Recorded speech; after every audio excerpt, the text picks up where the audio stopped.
नमस्कार दोस्तों, मैं आशीष ओझा मैथ के इस ऑनलाइन प्लेटफॉर्म पर एक बार फिर आप सबका स्वागत करता हूं। हम क्लास 12 के एक्सरसाइज 3.2 के बारे में पढ़ रहे थे। इसका क्वेश्चन नंबर 5 से आज स्टार्ट करते हैं हम लोग। इसका क्वेश्चन नंबर 5 कहता है, यदि a इक्वल टू हमें एक मैट्रिक्स दे रखी है एंड b इक्वल टू हमें दूसरी मैट्रिक्स दे रखी है और हमें ये दिखाना है, ये सिद्ध करना है कि इन दोनों का गुणनफल means AB not equal to B. कहने का तात्पर्य ये है कि a का b के साथ हम अगर गुणनफल करते हैं, मल्टीप्लाई करते हैं और b का a के साथ मल्टीप्लाई करते हैं तो दोनों की जो मैट्रिक्स बनने वाली मैट्रिक्स है वो बराबर नहीं होगी, इक्वल टू नहीं होगी। तो चलिए देखते हैं। हम पहले करते हैं a डॉट b और a मैट्रिक्स हमारे पास वो ये है 0 1 2 3 और 3 2 1 0 एंड बी मैट्रिक्स हमारे पास वो ये है 0 1 2 3 3 2 1 0। हमें ये ध्यान में रखना है मल्टीप्लाई करते वक्त कि हमारी जो मैट्रिक्स है वो किस ऑर्डर पेयर में दे रखी है। जैसे कि हम अगर इस मैट्रिक्स के बारे में बात करें तो हमें पता है ये दे रखी है 2 × 4। इट मींस हमें दे रखी है 2 पंक्ति और 4 स्तंभ और दूसरी वाली मैट्रिक्स है वो है 4 × 2 मतलब 4 पंक्ति और 2 स्तंभ दे रखे हैं। आपको मैट्रिक्स गुणनफल करने से पहले इस बात का हमेशा ध्यान रखना, जो बनने वाली मैट्रिक्स होगी, जैसे हमारे पास ये दे रखी है 4 × 2 और एक दे रखी है 2 × 4। अब बनने वाली जो न्यू मैट्रिक्स है उसको हम किस तरीके से डिफाइन करेंगे, तो पहली वाली मैट्रिक्स का की पंक्ति व दूसरी वाली मैट्रिक्स का हम स्तंभ लेंगे। दोबारा बोल रहा हूं, पहली वाली पंक्ति की पंक्ति, पहली वाली मैट्रिक्स की पंक्ति और दूसरी वाली मैट्रिक्स की हम स्तंभ लेंगे। तो बनने वाली जो न्यू मैट्रिक्स होगी उसका ऑर्डर क्या रहेगा 2 × 2 मतलब उसकी बनेगी न्यू मैट्रिक्स जो बनेगी उसकी 1 2 पंक्ति और 2 स्तंभों वाली बनेगी। तो पहली चीज ये ध्यान रखोगे, इसको मैं दोबारा रिपीट कर देता हूं। जब हमारे पास दो मैट्रिक्स है तो उसको न्यू बनने वाली जो मैट्रिक्स है उसकी पहली मैट्रिक्स की पंक्तियों की संख्या और दूसरी मैट्रिक्स के स्तंभों की संख्याओं का गुणनफल जो होगा वो उस तरीके से बनेगा। ये चीज हमें इसमें ये ध्यान रखनी है। मतलब हमारी बनने वाली जो मैट्रिक्स है वो 2 × 2 ऑर्डर पेयर की बनेगी। फिर हमें गुणनफल करते वक्त एक चीज का ध्यान रखना है, वो ये ध्यान में रखेंगे कि पहली वाली मैट्रिक्स के पंक्तियों के सारे अवयवों के साथ दूसरी वाली मैट्रिक्स के स्तंभ के सारे अवयवों के साथ गुणा की जाएगी और उन सब के अवयवों को जोड़ा जाएगा। मैं आपको करके बताऊं, जैसे पहली पंक्ति का पहला अवयव 0 है, इसका पहला अवयव है वो भी रहेगा 0 प्लस इस पंक्ति का दूसरा अवयव है वो है 1 और इसकी पंक्ति का स्तंभ का दूसरा अवयव है वो भी है हमारे पास 1। यहाँ पे हमारे पास तीसरा अवयव है 2 और इसका तीसरा अवयव है स्तंभ वाले का वो है 2। यहाँ पे चौथा अवयव है हमारे पास 3 और इसका चौथा अवयव है वो है 3। इस तरीके से हमें इसको हल करना है। अगर एक लाइन में बोलूं कि इसके स्तंभ के प्रत्येक अवयव के साथ दूसरे मैट्रिक्स के पहले स्तंभ के पहली मैट्रिक्स के पंक्तियों के साथ सारे पंक्तियों के साथ और दूसरी मैट्रिक्स के स्तंभों के साथ गुणा करके उनका योग किया जाता है और दूसरे वाले कॉलम में इसी पंक्ति के दूसरे स्तंभ के साथ गुणनफल करेंगे। चलिए करके देखते हैं। पहला है 0 के साथ हम मल्टीप्लाई करेंगे 3 की प्लस 1 की मल्टीप्लाई करेंगे हम 2 के साथ, 2 की मल्टीप्लाई करेंगे हम 1 के साथ प्लस 3 की मल्टीप्लाई करेंगे हम 0 के साथ। इस तरीके से हमारा एलिमेंट बनते रहेंगे। तो हमने क्या किया, पहली पंक्ति के दोनों स्तंभों के साथ मल्टीप्लाई कर दी। उसी प्रकार दूसरी मैट्रिक्स के पहले स्तंभ के साथ सभी तत्वों के साथ गुणा करेंगे। इट मींस 3 × 0 2 × प्लस 2 × 1 और प्लस 1 × 2 प्लस 0 × 3 ये हमारे इस तरीके से रहेगा। नेक्स्ट एलिमेंट के लिए चलेंगे तो दूसरी पंक्ति को लेना है और इसमें दूसरे स्तंभ को लेना है। देन हमारे पास कंडीशन बनेगी 3 × 3 प्लस 2 × 2 प्लस 1 × 1 प्लस 0 × 0। ये हमारे सभी तत्वों का, सभी अवयवों का आपस में गुणनफल हो गया। और इसको हम हल करते हैं तो हमारे पास जो बनेगा 0 plus 1 × 1 plus 2 × 2 plus 4 plus 3 × 3 is equal to 9। यहाँ पे इसका हम हल करते हैं तो 0 3 × 3 0 × 3 is equal to 0, 1 × 2 is equal to 2 plus 2 × 1 is equal to 2 और 3 × 0 इज इक्वल टू 0। देन इसी प्रकार इसको करते हैं तो हमारे पास आएगा 0, ये आएगा 2 प्लस 2 प्लस 0। अगली एलिमेंट के साथ चलते हैं 3 प्लस 4 प्लस 1 प्लस 0। ये आएंगे हमारे पास जो है एलिमेंट मल्टीप्लाई करने के बाद में। फिर हम इसको हम एडिशन करके लिखेंगे तो हमारे पास जो मैट्रिक्स तैयार होगी वो इस तरीके से तैयार होगी। 14 इन सब का एडिशन किया तो हमारे पास आएगा 14 और इन सब का एडिशन किया तो हमारे पास आएगा 4 और ये भी हमारे पास आएगा 4 और इसको एडिशन करेंगे तो हमारे पास अगेन क्या आएगा 14 आएगा। 14 9 plus 1 plus 4 is equal to 14। तो ये इक्वेशन नंबर बन गई हमारी फर्स्ट और ये किसका मान आया, ये मान आया a × b। अब जैसा कि मैंने शुरुआत में कहा था ये किस प्रकार का ऑर्डर पेयर बना है, ये बना है 2 × 2, दो पंक्ति और दो स्तंभ बने हैं। तो इस तरीके से हमारी AB मैट्रिक्स तैयार हो गई। अब हम चलेंगे जो है दूसरा पोर्शन इसी का B × A करने पर। तो हम देखेंगे कि ये दोनों नॉट इक्वल टू प्राप्त होंगे। तो पहले हम याद रखेंगे हमारे पास ये मैट्रिक्स क्या आई थी A × B। तो हम एक बार फिर लिख देते हैं A × B। हमारे पास जो कंडीशन आई थी वो ये आई थी 14 4 4 एंड 14। इसको इक्वेशन नंबर बनाइए फर्स्ट। अब हम करके देखते हैं B × A। B वाले मैट्रिक्स को आगे रखना है। तो हमारी B की जो मैट्रिक्स है वो दे रखी है 0 1 2 3 और दूसरी वाली दे रखी है, दूसरी स्तंभ दे रखा है 3 2 1 0 और A वाली जो मैट्रिक्स है हमारे पास वो ये है 0 1 2 3 3 2 1 0। जैसा कि पिछली वाली मैट्रिक्स में हमने गुणनफल करने से पहले उनके ऑर्डर को देखा था किस प्रकार की मैट्रिक्स है। तो हमारे पास ये है 4 × 2 प्रकार की मैट्रिक्स और ये है 2 × 4 प्रकार की मैट्रिक्स। मींस इसमें तो है 4 पंक्तियां और 2 स्तंभ और इसमें है 2 पंक्तियां और 4 स्तंभ। मैंने कहा था कि पहली वाली मैट्रिक्स का क्या लेना है, पंक्तियों की संख्या, और दूसरी वाली मैट्रिक्स का हमें क्या लेना है, स्तंभों की संख्या। तो यहाँ पे पंक्तियों की संख्या पहली वाली में 4 है और इसमें स्तंभों की संख्या भी 4 है। तो हमारी बनने वाली मैट्रिक्स किस प्रकार की बनेगी, 4 × 4। मींस पंक्तियों की संख्या भी उसमें 4 रहेगी और स्तंभों की संख्या भी उसमें 4 रहेगी। तो कैसे बनते हैं, चलो इसको हम सिंपलीफाई करके देखते हैं। कंडीशन वही दिमाग में रखना है कि हमें मल्टीप्लाई कैसे करना है, उसमें कंफ्यूजन नहीं करना है। पहली पंक्तियों की संख्या और दूसरी मैट्रिक्स के स्तंभों की संख्या के साथ गुणा करनी है। तो मल्टीप्लाई करते हैं 0 × 0 सीधा लिख रहा हूं, ये बन गया 0। देन प्लस 3 × 3 ये बन गया 9, ये बन गया पहला। फिर दूसरे वाले में भी पहली पंक्ति और दूसरा स्तंभ लेना है, इसी के साथ चलना है। तो 0 के साथ 1 की मल्टीप्लाई की, वापस आ गया 0 और 3 के साथ 2 की मल्टीप्लाई की, ये हमारे पास बना 6। ये हो गए हमारे पास दूसरा जो है एलिमेंट। अब हम चलते हैं पंक्ति को पहला ही यूज करते रहना है और इसका तीसरे स्तंभ के साथ हम काम करेंगे। तो 0 की मल्टीप्लाई 2 के साथ की तो 0 और 3 की मल्टीप्लाई हमने 1 के साथ में की तो ये आ गया 3।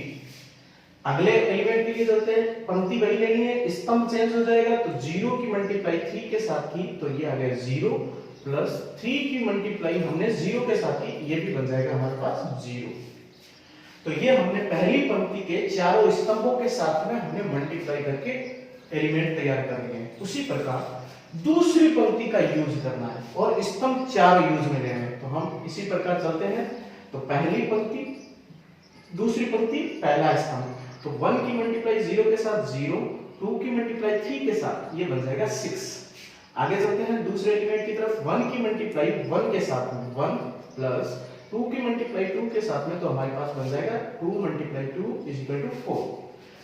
अब तीसरे स्तंभ में चलते हैं, तो रो में चलते हैं। तो हमारे पास दूसरी पंक्ति और तीसरा स्तंभ। तो 1 की मल्टीप्लाई 2 के साथ की, तो हमारे पास बन जाएगा 2, और 2 की मल्टीप्लाई 1 के साथ की, तो ये आ जाएगा 2। इसी प्रकार हम तीसरे चौथे स्तंभ की तरफ चलते हैं। 4 की मल्टीप्लाई 3 के साथ, 1 की मल्टीप्लाई जो है 3 के साथ, तो हमारे पास बनेगा 3, और 2 की मल्टीप्लाई 0 के साथ, तो ये बन जाएगा 0। नेक्स्ट पोर्शन में आते हैं, तीसरी पंक्ति में आते हैं और चारों स्तंभों के साथ काम करते हैं। तो थोड़ा स्पीड के साथ काम करते हैं। 2 की 0 के साथ बन जाएगा 0, 1 की 3 के साथ बन जाएगा 3।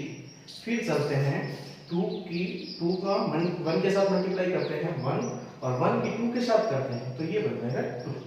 नेक्स्ट वन, 2 का 2 के साथ किया 4, एंड 1 का 1 के साथ मल्टीप्लाई किया 1। फिर 2 का 3 के साथ मल्टीप्लाई किया, ये बन जाएगा 6, और 1 का 0 के साथ मल्टीप्लाई किया, तो 0 बन जाएगा। लास्ट जो पंक्ति बची है, इसमें कंफ्यूजन नहीं होना है, ये सबसे बड़ी बात है। कंफ्यूजन हो जाओगे तो पूरी मैट्रिक्स जो है हमारी गलत हो जाएगी। लास्ट में है 3 0, तो 3 0 के साथ हम मल्टीप्लाई करते हैं चारों स्तंभों के साथ में। तो 3 की मल्टीप्लाई 0 के साथ 0, 0 की मल्टीप्लाई 3 के साथ, देन आल्सो 0, 3 की 1 के साथ 3 प्लस 0 की 2 के साथ, तो ये बन जाएगा 0। फिर 3 की 2 के साथ में 6, 0 की 1 के साथ में 0, 3 की 3 के साथ में 9 प्लस 0 की 0 के साथ में, तो बन जाएगा 0। ये हमारे पास सारे एलिमेंटों की जो है मल्टीप्लाई आ चुकी है। अब इसको हम हल करते हैं। हल कैसे? इसको हम ऐड करते हैं सारे वैल्यू। ये बन जाएगा हमारे पास 9, 0 plus 6 6, 0 plus 3 3 and 0, 0 plus 6 6, 1 plus 4 5, 2 plus 2 4 and 3 plus 0 3 आ जाएगा। Then 0 plus 3 3, 2 plus 2 4 and 4 plus 1 5 and 6 plus 0 6, और लास्ट रो बची है 0 प्लस 0 0, 3 प्लस 0 3 और 6 प्लस 0 एंड 9। ये हमारे चारों एलिमेंट हो गए। अब अगर मैं आपसे पूछूं इसमें स्तंभों की पंक्तियों की संख्या कितनी है? R1, R2, R3 and R4, और ये जो है C1 स्तंभों की संख्या, C2, C3 एंड C4। तो इट मींस हम ये कह सकते हैं कि 4 पंक्ति और 4 स्तंभ हैं। तो वो वाली मैट्रिक्स, इसको इक्वेशन नंबर हम 2 बना सकते हैं। हमें अच्छे से पता है जो हमने A इंटू बी किया था, तो हमारे पास मैट्रिक्स प्राप्त हुई थी 2 इंटू 2 की, और हमने B इंटू A किया तो हमारे पास मैट्रिक्स प्राप्त हुई है 4 इंटू 4 की। तो ये जाहिर सी बात है कि ये दोनों मैट्रिक्स जो है वो इक्वल टू नहीं होगी। देन हम लिख सकते हैं A multiply B, B multiply A is not equal to. Then ये हमारा जो है प्रूफ करना था, वो प्रूफ हो गया, राइट। अब हम चलते हैं क्वेश्चन नंबर 6 की तरफ। क्वेश्चन नंबर 6 कहता है यदि fx इज इक्वल टू, हमें एक मैट्रिक्स दे रखी है जो कि हमारे पास मैट्रिक्स है 3 मल्टीप्लाई बाय 3। इट मींस पंक्तियों की संख्या भी 3 है और स्तंभों की संख्या भी 3 है, और हमें प्रूफ करना है f a dot f b equals to f a plus b। तो उसके लिए सबसे पहले जो हमारी fx जो है वो x के रूप में लिखा है, f a और f b के रूप में लिखना पड़ेगा। वो कैसे लिखा जाएगा? सबसे पहले हम x इज इक्वल टू हम लिखेंगे a। तो a लिखेंगे तो हमारे पास कंडीशन क्या बनेगी? f a बन जाएगा, x के स्थान पर a। तो हमारे पास जो मैट्रिक्स दे रखी है वहां पे भी जहां पे x है वहां पे हम लिख देंगे a। तो ये हमारे पास बनेगा माइनस का साइन है 0, यानी यहाँ पे बन जाएगा sine a cos a and 0, और ये बन जाएगा 0 0 1। तो ये बन गए हमारे पास F1 की वैल्यू। इसको हम इक्वेशन नंबर दे देते हैं first.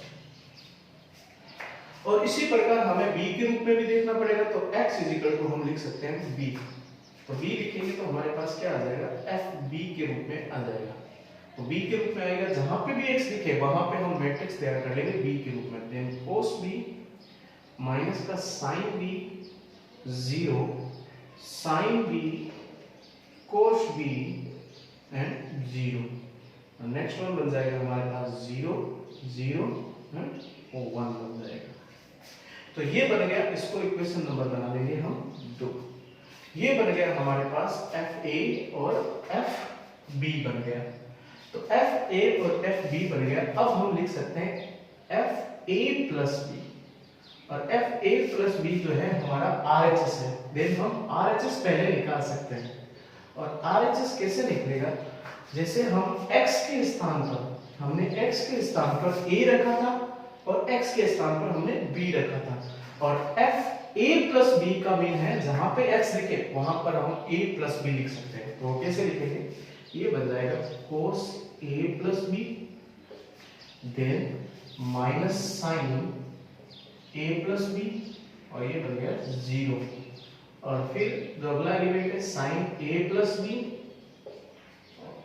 cos a plus b, और अगला एलिमेंट 0 0 0 1। ये हमारा आ गया RHS का आंसर। अब हमें निकालना पड़ेगा LHS, और हमें ये शो करवाना पड़ेगा ये जो है RHS जो हमने शो किया है वही हमारे पास LHS की वैल्यू का जो है वैल्यू आनी चाहिए। तब हम कह सकते हैं LHS RHS। तो ये जो है यहाँ पर इसको इक्वेशन नंबर बना दिया हमने 3। अब हम चलेंगे इसकी तरफ FA डॉट FB, जो कि हमें मल्टीप्लाई करना पड़ेगा।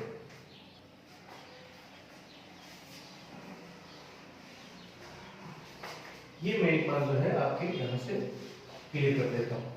तो एक बार मैं लिख देता हूँ जो हमारे पास आया था F, क्योंकि हमें जो है सिद्ध करना है, ये RHS का पोर्शन है। LHS का अब हम सिद्ध करेंगे। तो हमारे पास क्या आएगा, cos A plus B minus sin A plus B 0, sin A plus B cos A plus B 0, ये आया था 0 0 1। ये आया था हमारे पास RHS। अब हम चलते हैं LHS की तरफ।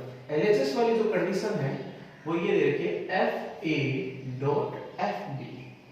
तो हमने इक्वेशन नंबर 1 में FA का मान मिल जाएगा, और इक्वेशन नंबर 2 में हमारे पास मिल जाएगा FB का मान मिल जाएगा। तो इक्वेशन नंबर 1 से FA का मान और इक्वेशन नंबर 2 से FB का मान लिखने पर हमारे पास जो मैट्रिक्स आएगी वो इस तरीके की आएगी, cos A माइनस का sin A 0, sin A cos A 0 and 0 0 1। और FB वाली जो मैट्रिक्स आएगी वो कुछ इस तरीके की आएगी, cos B माइनस का sin B 0, sin B cos B and 0 और 0 0 1 ये आएगी। अब हमें इन दोनों मैट्रिक्स को की आपस में मल्टीप्लाई करना है। तो मल्टीप्लाई करने से पहले मैंने आपको ऑर्डर पेयर समझाया था पिछले सवालों में। इसमें पंक्तियों की संख्या 3 है और स्तंभों की संख्या भी कितनी है, 3। यहाँ पे भी पंक्तियों की संख्या 3 और स्तंभों की संख्या 3। तो पहले मैट्रिक्स में पंक्तियों की संख्या और दूसरी मैट्रिक्स में स्तंभों की संख्या लेनी है। तो वापस क्या बनेगी हमारे पास, 3 × 3 मींस 3 पंक्तियां और 3 स्तंभ भी आएंगे। लेकिन इनकी मल्टीप्लाई जो करेंगे उसमें ये ध्यान रखेंगे, पहले हम पहली पंक्ति के सारे अवयव और दूसरी पंक्ति के पहले स्तंभ के सारे अवयव लेंगे। तो मल्टीप्लाई करेंगे तो पहले इसकी गुणा इसके साथ करेंगे तो हमारे पास आएगा cos A और ये बन जाएगा cos B। फिर हम मल्टीप्लाई करेंगे माइनस sin A और ये बन जाएगा sin B। sin A इसकी मल्टीप्लाई की हमने cos A cos B, फिर ये मल्टीप्लाई की sin A sin B और 0 की 0 के साथ की, ये 0 ही बनने वाला है। फिर हम पहली पंक्ति की दूसरे स्तंभ के साथ मल्टीप्लाई करेंगे तो पहली पंक्ति की दूसरा स्तंभ की मल्टीप्लाई करने पर हमारे पास आता है cos A, और फिर इसकी मल्टीप्लाई इसके साथ करें cos A माइनस है आगे, और ये बनेगा sin B, और फिर हम इसकी मल्टीप्लाई करेंगे माइनस का sin A और cos B बन जाएगा, और फिर जीरो की मल्टीप्लाई जीरो के साथ करेंगे तो जीरो आएगा, तो वो लिखने की जरूरत नहीं है। फिर हम करते हैं तीसरे स्तंभ के साथ, तो पहली पंक्ति और तीसरा स्तंभ, तो हम लिखेंगे cos A की जीरो के साथ मल्टीप्लाई करेंगे तो जीरो आएगा, फिर sin A की जीरो के साथ करेंगे तो जीरो आएगा, और जीरो की एक के साथ करेंगे तो भी क्या आएगा जीरो। तो सबको ऐड करने के बाद में जो अगला जो एलिमेंट रहेगा वो जीरो ही रहेगा। फिर बात करते हैं अगली मैट्रिक्स में, इन तीनों दूसरी पंक्ति की तीनों स्तंभों के साथ में हमें मल्टीप्लाई करनी है। मल्टीप्लाई करते वक्त ध्यान रखिएगा sin A की मल्टीप्लाई करेंगे cos B के साथ में, और cos A की मल्टीप्लाई करेंगे प्लस cos A की मल्टीप्लाई होगी sin B के साथ में, और जीरो की मल्टीप्लाई रहेगी जीरो के साथ में, तो प्लस जीरो ऐड करेंगे तो मतलब नहीं है। फिर हम चलते हैं दूसरी पंक्ति के दूसरे स्तंभ के साथ में, sin A की मल्टीप्लाई करेंगे माइनस sin B के साथ, तो ये बन जाएगा माइनस का sin A sin B। cos A की मल्टीप्लाई प्लस cos A की मल्टीप्लाई करेंगे cos B के साथ में, और जीरो की मल्टीप्लाई करेंगे जीरो के साथ में, तो यही बनेगा। फिर हम बात करते हैं, ये बन गया तीसरे के साथ में करेंगे दूसरी पंक्ति और तीसरा स्तंभ, तो ये हमारे पास आएगा जीरो। फिर आगे चलते हैं, जीरो की मल्टीप्लाई करेंगे हम पहले तीसरी पंक्ति और पहला स्तंभ। जीरो की मल्टीप्लाई cos B के साथ में की तो जीरो आएगा, जीरो की मल्टीप्लाई sin B के साथ में की तो फिर जीरो आएगा, और एक की मल्टीप्लाई जीरो के साथ में की तो हमारे पास आएगा जीरो। फिर तीसरी पंक्ति दूसरा स्तंभ, इसका मल्टीप्लाई ये इसके साथ में तो जीरो, और जीरो की मल्टीप्लाई cos B के साथ में किया जीरो, और एक की मल्टीप्लाई जीरो के साथ में की, ये भी जीरो बन जाएगा, और एक की मल्टीप्लाई एक के साथ में की तो ये बन जाएगा हमारे पास एक बन जाएगा। ये हमारे पास जो है मल्टीप्लाई करने के बाद में हमारे पास रिजल्ट आएगा। फिर हम क्लास 11th में हमने जो है एक फॉर्मूला सीखा था, उस फॉर्मूले को अगर देखते हैं, ये बन गया एक फॉर्मूला बनता है ये वाला cos A cos B minus sin A sin B, तो हमारे पास बनता है cos A प्लस B वाला फॉर्मूला बनता है। और दूसरी वाली कंडीशन में जाते हैं तो ये हमसे माइनस कॉमन लेने के बाद में, माइनस हमने कॉमन ले लिया, फिर हमारे पास जो कंडीशन बनती है cos A sin B minus sin A cos B, तो हमारे पास फॉर्मूला बनेगा, माइनस कॉमन लेने के बाद यहाँ पे प्लस आ जाएगा, तो हमारे पास फॉर्मूला बनेगा sin A प्लस B वाला फॉर्मूला बनेगा, और यहाँ पे जो हमारा एलिमेंट है वो है जीरो, तो जीरो ही रहेगा। फिर चलते हैं नेक्स्ट की तरफ, यहाँ पे भी फॉर्मूला बन रहा है sin A cos B plus cos A sin B, ये फॉर्मूला बन रहा है sin A प्लस B का, sin A प्लस, क्योंकि सारे पॉजिटिव है तो पॉजिटिव के रूप में ही लिखा जाएगा। यहाँ पे चलते हैं, ये माइनस है तो इसको हम ऐसे भी पढ़ते हैं cos A cos B minus sin A sin B, तो ये वापस बन जाएगा cos A प्लस B का फॉर्मूला बन जाएगा, cos A प्लस B का। आप अच्छी तरीके से जानते हो कि यहाँ पे जीरो है तो यहाँ पे भी जीरो लिखा जाएगा, और नीचे वाले दोनों एलिमेंट जीरो जीरो और तीसरा एलिमेंट रहेगा 1 रहेगा। तो ये हमारे पास 3 मल्टीप्लाई बाई 3 रूप में मैट्रिक्स बनेगी। अब इसको इक्वेशन नंबर हम बना सकते हैं 4। इक्वेशन नंबर 3 और इक्वेशन नंबर 4 को अगर हम देखें तो हमारे पास f a plus b equals to f a dot f b प्राप्त होता है। देन हम ये कह सकते हैं कि LHS इक्वल्स टू RHS। तो क्वेश्चन नंबर जो है 6 का इस तरीके से सॉल्यूशन रहेगा। इससे आगे वाले क्वेश्चनों को हम नेक्स्ट पार्ट में देखेंगे। इस मैट्रिक्स वाली प्रश्नावली जो चैप्टर है उसमें सबसे इंपॉर्टेंट यही रहता है तो हम गुणन संक्रिया को करते वक्त कोई भी जो है कंफ्यूजन ना हो। तो अगले क्वेश्चन जो है हम नेक्स्ट पार्ट में करेंगे। धन्यवाद।